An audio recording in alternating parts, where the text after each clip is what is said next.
Good morning, friends, once again, and welcome to Easy English Explanation by Pooja Joshi. So, here we will start Standard 9 Beehive NCERT book, chapter number 6, poem. No men are foreign. So, before we start, I would like to read this poem. Then in this poem, in this video, you will get the explanation as well as the word meanings as usual and the message given by the poem. First of all, the title. No men are foreign. So, can you tell me the meaning of foreign? Actually, when I was young, let me tell you, I thought that foreign means America or some outside country. But it is only half truth. Foreign means anything different from us, any outsider thing, any strange thing which doesn't belong to us. So here, No Men Are Foreign, it's a poem by James Kirkup. The poet's name is James Kirkup, and that poet, he gives the message of universal peace, of brotherhood, that we all should live with each other peacefully and with harmony. If somebody provokes us, then we should not fight with each other. We should not spread hatred in terms of different countries, in terms of religion, in terms of caste, in terms of creed and what not. So, this poem is universal message giving poem, universal peace message. So, let's start with that. Here, the poet also says to us that in whichever country the people live, they will have only two eyes, 2 ears, 1 nose, 2 hands, 2 legs, and so on. Their blood will be always red. Not that people living in US will have green color blood, or people living in Japan, the either side, they will have blue color blood or something like that.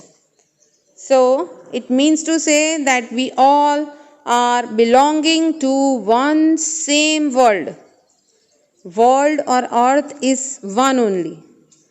Whether we have divided into countries, continents, first of all, then countries, then states, then districts, talukas, villages, whatever. But all men are same. Nobody is different or foreign from us. That is the meaning of the poem. That is the theme of the poem. Let's start with that. Have you ever thought of some people as strange or other countries as foreign? We have many ways of thinking of other people as different from us, as them. They may belong to a different country or speak a different language. In this poem, however, the poet reminds us of many ways in which we all are the same, for we are all human. Remember, no men are strange, no country is foreign. Beneath all uniforms, a single body breathes, like ours, the land our brothers walk upon. Is the earth like this? Is earth like this, in which we all shall lie? Here, in the first stanza, which I read just now, this poem is of 5 stanzas of 4 lines each. So, this is, as you can see, the first stanza. And first line of the poem and even the last line of the poem are the same. So, let's see. Remember, no men are strange, no country is foreign. Beneath all uniforms. Beneath means under all uniforms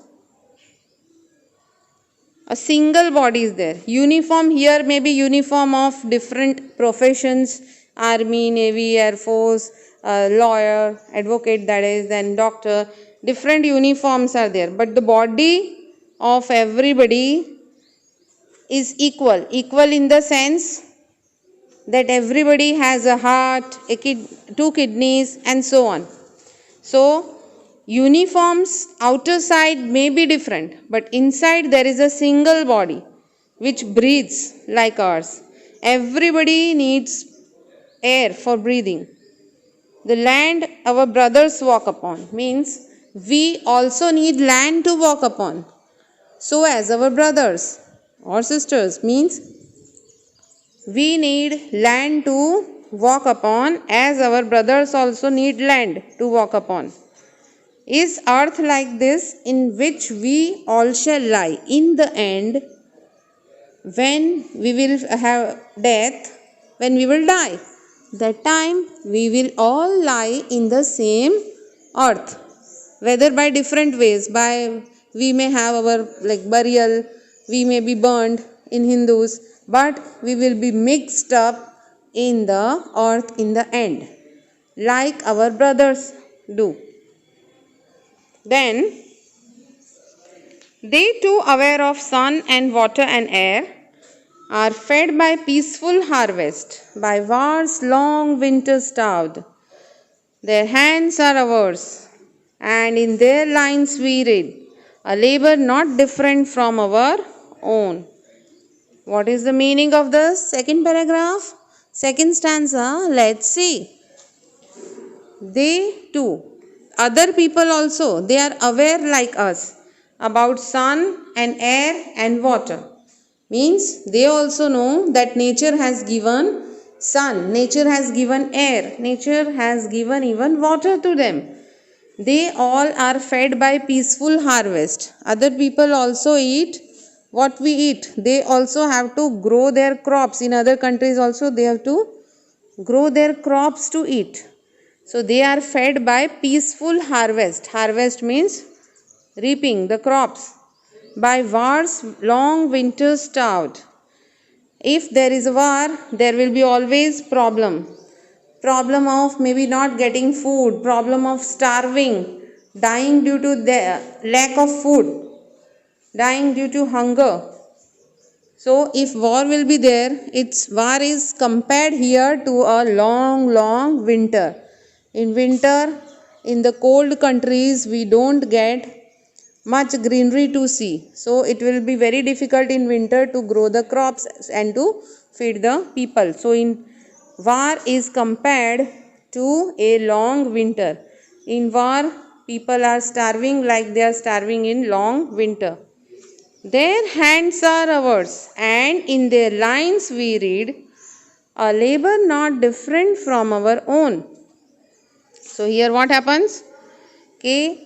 Hands of all people are same, means they have only two hands. In the hands they have also lines like we have in our hands, and they have to do the labor. They also have to do hard work to earn money, to manage themselves. So here it is written that we all need to do some work to manage ourselves, our livings, our earnings. So all are doing some work. Remember, they have eyes like ours that wake or sleep, and strength that can be won by love. In every land is common life that all can recognize and understand. Remember, they have eyes like ours. Eyes like ours means you may say that, oh, everybody's eyes are different, their weight or shape or size is different. But here it means to say that they have two eyes. They can see. They can do the work of seeing with the eyes, not any other work. So, as they are seeing us, we are seeing them too. If we see them with love, they may show the same expression. They may react and give the same expression as us. and their eyes also like ours, they wake or sleep. And strength, any strength can be won always by power of love. Remember that. Whatever kind of strength will be there, it will be always won by love. That is the only thing which we can win the hearts of people. In every land is common life that all can recognize and understand. Wherever the land may be, in whichever country may be, then there is life is common. All people live, they get up, they do their household chores, they are sad, they are happy, then they live a common life. They all need air to breathe, food to eat, that all can recognize and understand. Now, paragraph number 4. Let us remember whenever we are told to hate our brothers, it is ourselves that we shall dispossess, betray, condemn. Remember, we who take arms against each other. Here, whenever we are provoked by anybody, instigated by anybody, whenever anybody feels poison in our minds against anybody, then we have to remember we should not hate our brothers. We should not hate anybody. Life is too short to hate anybody. Try to spread the power of love so all can live peacefully. We shall dispossess, betray, and condemn. We will show these negative traits to others, then war will not bring peace anyhow. It will not be of anybody's benefit. War has always caused destruction. So here see the meaning of dispossess, betray, and condemn.